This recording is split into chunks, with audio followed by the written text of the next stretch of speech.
Hello students, एक बार फिर से आप लोग का स्वागत है हमारे ऑनलाइन प्लेटफॉर्म अविजन एसएससी बैंक एग्जाम्स पे। मैं हूं आप लोग के साथ उर्वशी सिंघी और आज का जो हमारा टॉपिक ऑफ डिस्कशन दोस्तों रहने वाला है वो रहने वाला है अपना top 10 current affairs based on 15 अक्टूबर 2020।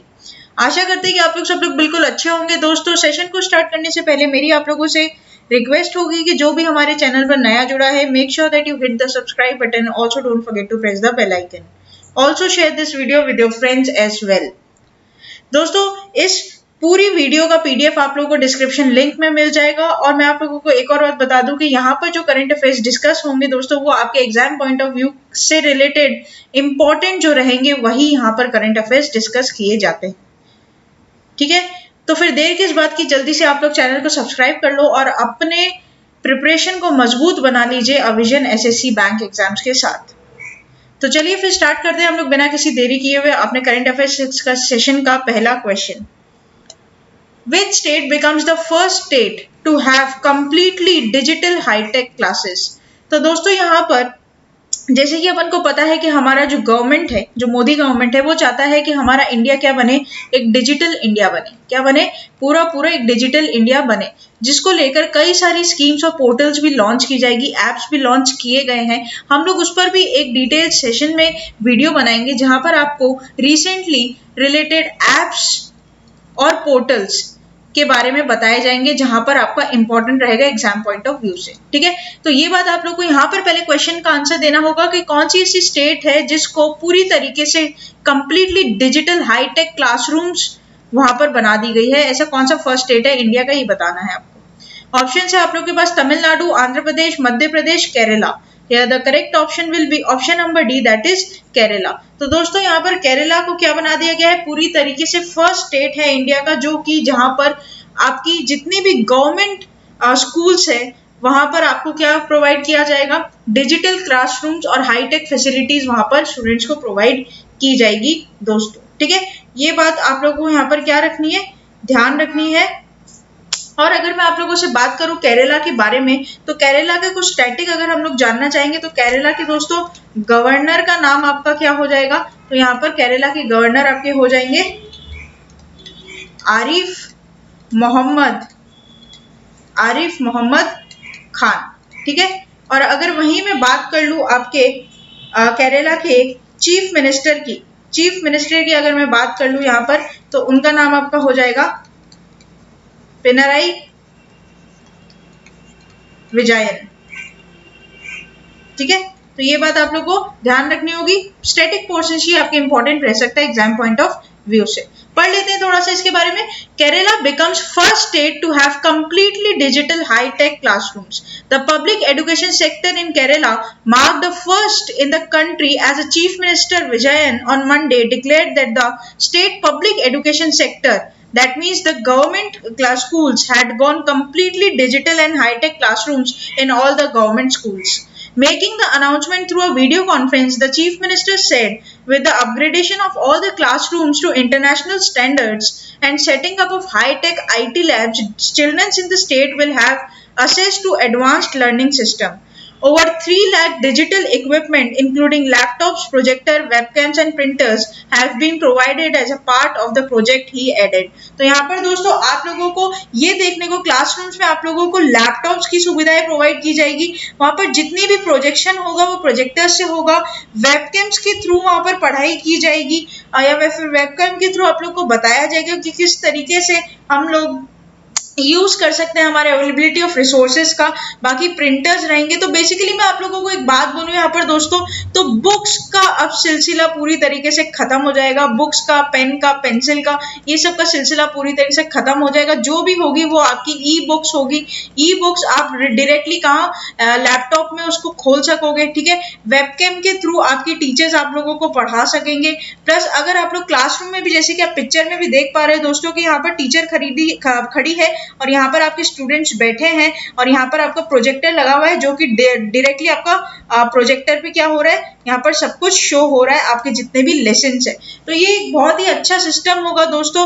पूरी लर्निंग को ई लर्निंग बनाने का जो सपना था हमारे मोदी गवर्नमेंट का, वो कहीं ना कहीं अब पूरा होते हुए देख पाएंगे हम लोग। तो पढ़ लेते हैं, आगे बढ़ते हैं क्वेश्चन नंबर 2 के ऊपर। और क्वेश्चन नंबर 2 क्या बोलता है दोस्तों, ये बात अपन करेंगे। Which among the following state government recently launches mobile water testing lab. कौन सी ऐसी स्टेट गवर्नमेंट है दोस्तों, आपको फॉलोइंग में से बतानी है जिसने रिसेंटली लॉन्च किया है आपका mobile water testing labs. Rajasthan, Punjab, Haryana, Uttar Pradesh. है the correct option will be option number C, that is Haryana. तो हरियाणा की अगर मैं बात करूं दोस्तों, तो हरियाणा ने यहाँ पर आपको क्या कर दिया है, हरियाणा में आप लोग के वाटर की क्वालिटी को चेक करने के लिए एक वाटर टेस्टिंग लैब्स बनाए गए हैं दोस्तों, उसकी भी बात अपन करेंगे। और अगर बात कर लूं मैं आपके हरियाणा के सीएम का, तो यहाँ पर हरियाणा के सीएम का नाम दोस्तों क्या हो जाएगा, तो हरियाणा के सीएम का नाम हो जाएगा आप लोगों का मनोहर लाल खट्टर। ठीक है, मनोहर लाल खट्टर। और आप लोगों के गवर्नर का यहाँ पर अगर नाम मैं बोलूं, गवर्नर का नाम क्या हो जाएगा, तो यहाँ पर आपके गवर्नर का नाम हो जाएगा, हरियाणा के गवर्नर का नाम हो जाएगा हमारे पास सत्यदेव नारायण आर्य। ठीक है, सत्यदेव नारायण आर्य हमारे क्या हो जाएंगे, यहाँ पर गवर्नर हो जाएंगे हरियाणा के। पढ़ लेते हैं आगे इसके बारे में। The Haryana government has launched a mobile water testing laboratory van. ठीक है, यहाँ पर ये जो टेस्टिंग होगी एक वैन के थ्रू होगी, मतलब वैन में आपके सारे सेटअप किया हुआ रहेगा लेबोरेटरी का, fully equipped with the multi parameter system containing analysers, sensors, probes and instruments meant for assessing water quality. The जल शक्ति ministry said on Monday water quality in the Haryana is mainly affected by the constituents like total dissolved solids, fluoride, nitrate, iron and अल्कानिटी। तो basically यहाँ पर दोस्तों बोलता है कि हरियाणा का जो पानी है उसमें आपके बहुत सारे एंटीबॉडीज रहती है। ठीक है, एंटीबॉडीज रहती है जो आपकी पीने के बाद आपकी बॉडीज को कहीं ना कहीं क्या करती है, बहुत इफेक्ट करती है। जिस तरीके से जैसे आप लोग पढ़ पा रहे हो, यहाँ पे नाइट्रेट बहुत ज्यादा पाया जाता है, फ्लोरिड पाया जाता है, आयरन बहुत ज्यादा पाया जाता है। तो ये सब हमारी बॉडीज को कहीं ना कहीं जाकर क्या करती है, बहुत हार्म करती है। और हमें हमेशा पानी, मतलब हरियाणा के जो लोग हैं वो लोग को पानी स्वच्छ नहीं मिल पाता है दोस्तों, ड्रिंकिंग वाटर उन लोगों को साफ नहीं मिल पाता। The work under the Jal Jeevan Mission which aims to provide to tap water to rural household by 2024 is being done on a far footing and it gives a lot of emphasis on the water quality surveillance and monitoring। और आगे अगर मैं इसकी बात करूं तो दोस्तों आप लोग जैसे पिक्चर में देख पा रहे होंगे कि किस तरीके से वैन में आपके जितने भी इक्विपमेंट्स हैं इनको क्या किया गया है, इंस्टॉल किया गया है। और ये जगह जगह घूम कर, ये वैन जगह जगह पोर्टेबल है। ठीक है, तो कहीं पे भी जा सकती है और वहां के पानी को क्या कर सकती है, चेक कर सकती है दोस्तों कि इस पानी को एक्चुअल में ये पीने लायक है भी या नहीं है। It also provides on site recording and reporting of results through a smartphone और similar device with the ability to send results direct to the web based secure central server. The LED display, the unit in the mobile lab gives an instant display of the results immediately after analysis। तो basically यहाँ पर क्या हो जाएगा, mobile के through इसके results आप लोगों के सर्वर को मिल जाएंगे। और यहाँ पर दोस्तों मैं आप लोग को बात बता दूं कि ये बहुत ही रैपिडली काम करेगा और तुरंत ही आप लोग को क्या कर देगा, सारे रिजल्ट्स प्रोवाइड कर देगा कि आपके वाटर इंटेंसिटी जो है वो क्लियर है या फिर डर्टी है। ठीक है, ये बात आप लोग को यहाँ पर ध्यान रखनी पड़ेगी। नेक्स्ट चलते हैं क्वेश्चन नंबर 3 के ऊपर। International Day for Disaster reduction globally observe on 13th of October, 12th October, 11th October, 10th October। Here the correct option will be option number A, that is 13th of October। तो दोस्तों हर साल 13 अक्टूबर को हम लोग क्या मनाते हैं, तो हम लोग मनाते हैं international Day for Disaster reduction. ठीक है दोस्तों, तो यहाँ पर हम लोग बात कर लेते हैं अपने किसकी, International Day for Disaster Reduction की। तो बेसिकली यहाँ पर the United Nation International Day for Disaster Reduction is globally observed on 13th October। The day is celebrated to promote a global culture for risk awareness and disaster reduction, and also celebrates how people and communities around the world are reducing their exposure to disaster and raising awareness about the importance of renaining the risk and that they face। तो basically दोस्तों यहाँ पर जो बात हुई है, जो बात ये है कि आजकल जितना कम डिजास्टर हो उसके तहत में लोगों ने क्या करना शुरू कर दिया है, अपना बात रखनी शुरू कर दी है। वो लोग चाहते हैं कि लोग अवेयर हो इस चीज से कि कितना कम डिजास्टर होगा उतनी कम हम लोगों को मुश्किलें फेस करनी पड़ेगी। तो आपको जो एग्जाम पॉइंट ऑफ व्यू से ध्यान रखनी बात ये ध्यान रखनी है कि इंटरनेशनल डिजास्टर डे कब मनाया जाता है, international Day for Disaster reduction कब मनाया जाता है, तो वो आपका मनाया जाता है 13 अक्टूबर को। ठीक है दोस्तों, ये बात आप लोग यहाँ पर ध्यान रखोगे। नेक्स्ट चलते हैं क्वेश्चन नंबर 4 के ऊपर। What amount of money has been initially invested by the ministry in the किसान रेल स्कीम। तो बेसिकली पहले तो मैं आप लोगों को बता दूं कि रेलवे मिनिस्टर कौन है अपने, तो यहाँ पर अपने पास रेलवे मिनिस्टर के नाम पे जो हो जाएगा दोस्तों आप लोग को पता ही होगा, अगर आप लोग सेशंस को फॉलो करते हो अच्छे से, तो पीयूष गोयल। कौन है?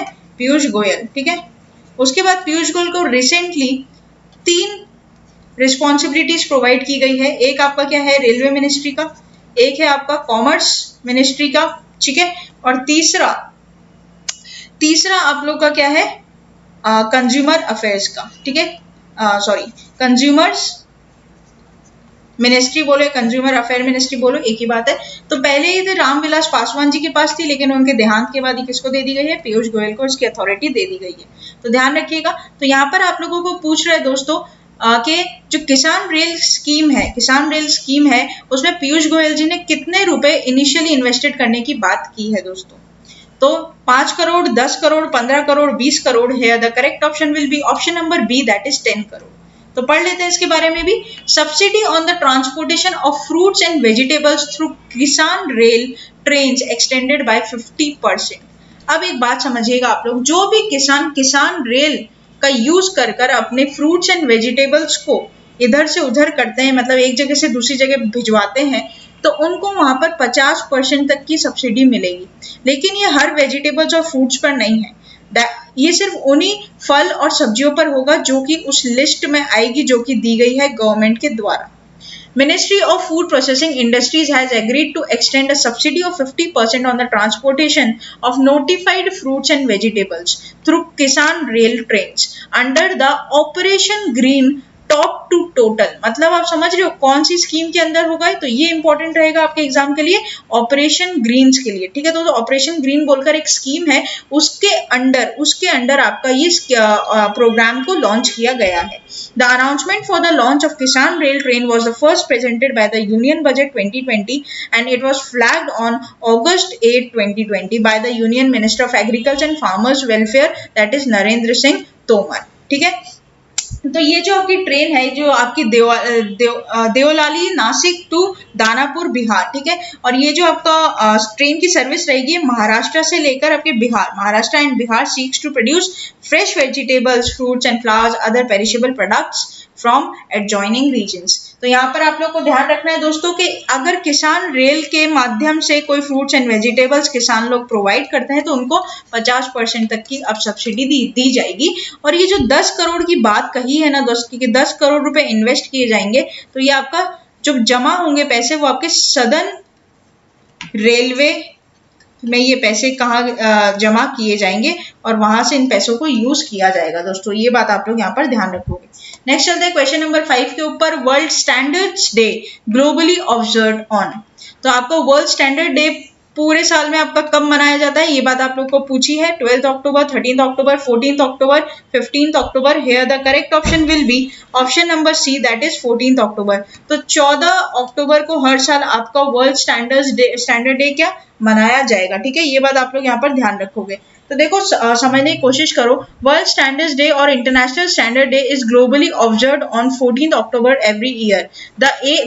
This day aims to raise the awareness about the importance of the standardization to the global economy among the consumers, regulators and industry. World standards day 2020 का थीम है, और थीम आप लोग के एग्जाम के लिए बहुत इंपॉर्टेंट रहेगा। और उसकी थीम देखो क्या है, थीम है protecting the planet with standards. ठीक है, आप लोगों को थीम बहुत ज्यादा इंपॉर्टेंट रहेगी एग्जाम पॉइंट ऑफ व्यू से। ये आप यहाँ पर क्या करोगे, याद रखोगे। अगर इंटरनेशनल ऑर्गेनाइजेशन फॉर स्टैंडर्डाइजेशन का हेडक्वार्टर देखो तो कहाँ पर होगा, जेनेवा में। जेनेवा कहाँ आपका, स्विट्जरलैंड में। ठीक है, इसको फाउंडेशन इसका डेट क्या है, तो 23 फरवरी 1947 लंदन। ठीक है, और इसके प्रेसिडेंट का नाम क्या है, तो एडी निजोरोगे, ठीक है, एडी निजोरोगे इनका क्या है, प्रेसिडेंट का नाम हो जाएगा इस पूरी ऑर्गेनाइजेशन का। ठीक है दोस्तों, यहाँ पर जो ध्यान रखने वाली बात होगी वो थीम होगी, और कब इसको ऑब्जर्व किया जाता है, तो 14 अक्टूबर को।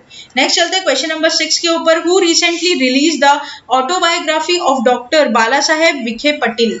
तो यहाँ पर आपका डॉक्टर बाला साहेब विखे पाटिल का ऑटोबायोग्राफी किसने रिसेंटली लॉन्च किया है, तो रामनाथ कोविंद, नरेंद्र मोदी, रमेश सिंह पोखरियाल और Prakash Javadekar. Here the correct option will be option number B, that is our prime minister Narendra Modi. ठीक है, तो नरेंद्र मोदी ने यहाँ पर क्या किया है, उन्होंने ये ऑटोबायोग्राफी को रिलीज किया है, जो कि बेस्ड है आपका बाला साहेब विखे पाटिल के ऊपर।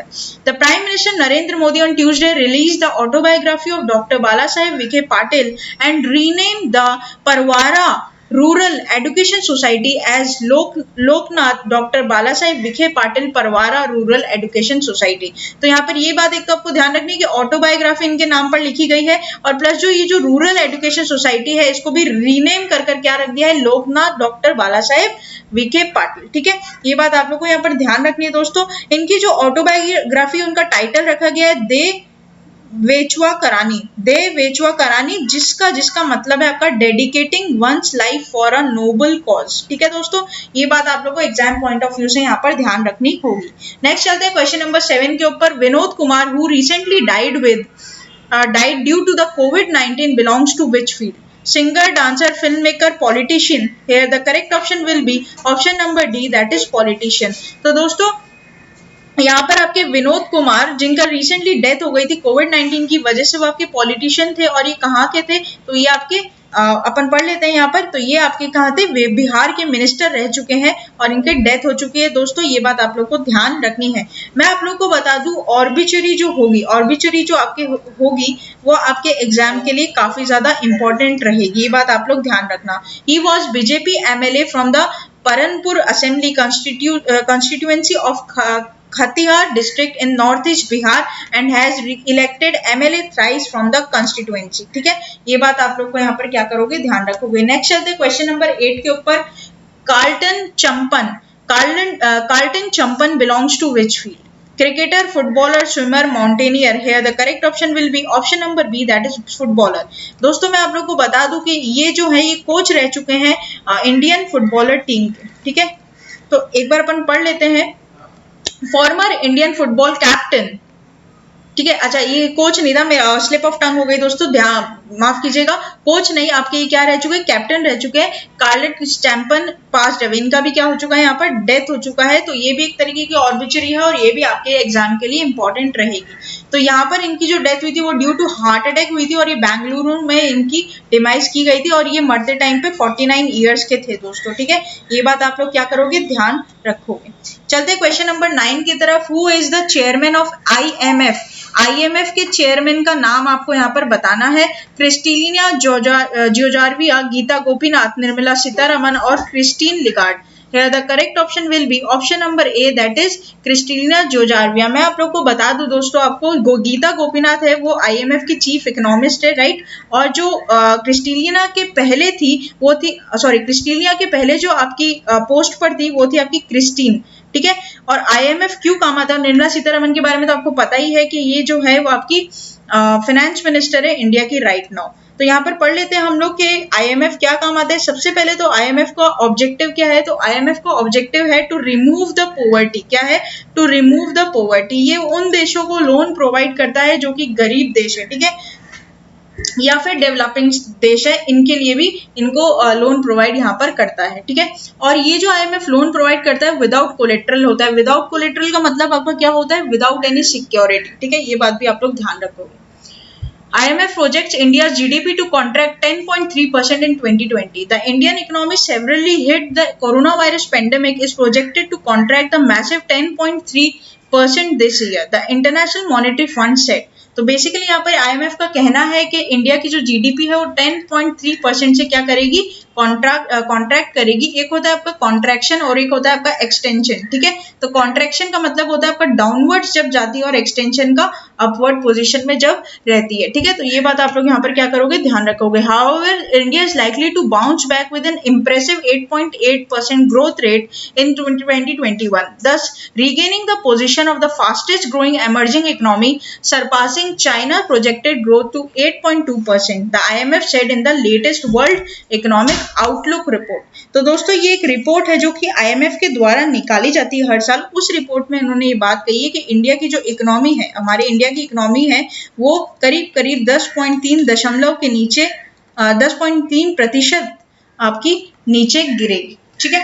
तो ये बात आप लोग को क्या करनी है, यहाँ पर ध्यान रखनी होगी। नेक्स्ट चलते क्वेश्चन नंबर 10 के ऊपर और very last question of this session. कौन सी ऐसी टेलीकॉम कंपनी है जिसने रिसेंटली 40 करोड़ सब्सक्राइबर्स को अपनी कंपनी में जोड़ा है इंडिया के? तो basically which telecom company crosses the subscriber mark of 40 crore first time in India? तो दोस्तों टेलीकॉम इंडस्ट्री पहले मैं बात कर लूँ तो उसके ऊपर जो रेगुलेटरी अथॉरिटी होती है वो होती है ट्राई। और ट्राई के बारे में बात करूँ तो उसकी फुल फॉर्म होती है, आप लोग यहाँ पर लिख दो मैं, telecom regulatory authority of India, ठीक है। Telecom regulatory authority of India, ये बात आप लोग यहाँ पर क्या करोगे, ध्यान रखोगे। ट्राई आपके एग्जाम में क्वेश्चन पहले भी दे चुका है दोस्तों, तो इसका फुल फॉर्म आप लोग को याद रखना है। ट्राई के बारे में और अगर मैं बात आप लोगों से कर लूँ तो ट्राई के जो हेड है या फिर इनके चेयरमैन जो है ट्राई के, उसके बारे में बात कर लेते हैं। उनका नाम आपका क्या है, पीडी वाघेला, ठीक है, ठीक है। ये बात भी आप लोग क्या करोगे, ध्यान रखोगे। और ये रिसेंटली नियुक्त हुए हैं, तो ये आपके करंट अफेयर्स का काफी इंपॉर्टेंट क्वेश्चन भी बन सकता है कि रिसेंटली किसको ट्राई का चेयरमैन बनाया गया है, तो पीडी वाघेला, ठीक है दोस्तों, ये बात ध्यान रखना। तो यहाँ पर ऑप्शंस आप लोग के पास है भारती एयरटेल, वोडाफोन आइडिया को मर्ज कर जो वी बनाया गया है वो, रिलायंस जियो, BSNL. Here the correct option will be option number C, that is Reliance Jio। Mukesh Ambani जिसके क्या है MD CEO। Jio becomes first telecom company to cross 40 crore subscribe marks. तो यहाँ पर इंडिया में पहली बार 40 करोड़ की पब्लिक जो है वो जो नेटवर्क यूज कर रही है आज की डेट में वो है आपका जियो। तो जियो ने जितने भी अदर टेलीकॉम मार्केट्स है, जैसे मानो एयरटेल का जो मार्केट था या मानो आपका वोडा का जो मार्केट था, इनको सबको दोस्तों क्या कर लिया, एक तरीके से पूरी तरीके से खत्म कर दिया है और आज ये पूरी एक मोनोपोली चला रहा है अपनी जियो। Reliance Jio has become the first mobile service provider to cross 40 crore customers mark in the India with the net addition of over 35 lakh subscribers in July. According to the data released by the Telecom Authority TRAI on Monday, the overall telecom subscriber base increased marginally to 116.4 crore July to 116 in June। ठीक है दोस्तों, तो यहाँ पर इन्होंने क्या किया है, जियो सबसे आगे चल रहा है अभी आपके टेलीकॉम के सेक्टर में बात करें तो। और जैसे कि पैंडेमिक की सिचुएशन थी, अपने सबसे सस्ते प्लान्स को आकर्षित करते हुए इन्होंने काफी कस्टमर्स को जोड़ा है दोस्तों, ठीक है। ये बात भी आप लोग को यहाँ पर ध्यान रखनी होगी। तो ये थे दोस्तों हमारे पूरे टॉप 10 करंट अफेयर्स का सेशन। आशा करते हैं कि वीडियो आप लोग को अच्छा लगा होगा। वीडियो अच्छा लगा है तो लाइक करना मत भूलिएगा, चैनल को तुरंत ही सब्सक्राइब कर लीजिए और अपने दोस्तों के साथ वीडियोस को शेयर करना मत भूलिएगा। तब तक के लिए बने रहिए हमारे साथ। Thank you so much and have a nice day.